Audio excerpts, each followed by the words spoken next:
কচুগুটি আৰু আলু পিটিকা লগত গৰম গৰম ভাত। গৰমৰ দিনত এই পিটিকা বিধৰ লগত গৰম গৰম ভাত খোৱাৰ মজাই বেলেগ। তেনেহ'লে আহক ভিডিঅ'টি আৰম্ভ কৰোঁ। Hello everyone, welcome to my channel.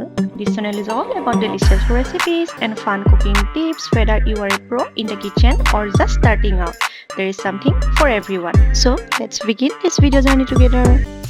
ইয়াৰ বাবে মই গুচাই লোৱা নহৰু কেইফুটমান কেৰাহীত এনেদৰে লৰাই পুৰি ল'ম।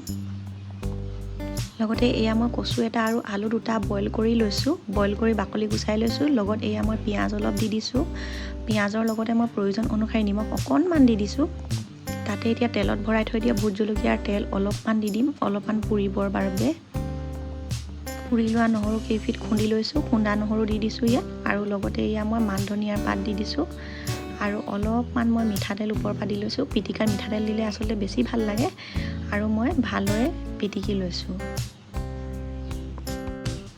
বাহিৰত যি ধৰণৰ গৰম পৰিছে, তেনেকুৱা গৰমত আচলতে মোৰ বেছি মা মছলা খাবলৈ মনেই নাযায়।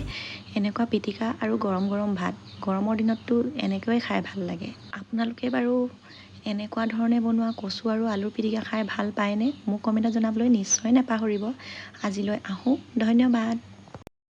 Thank you for watching. Make sure to subscribe and hit the notification bell so you don't miss any new videos.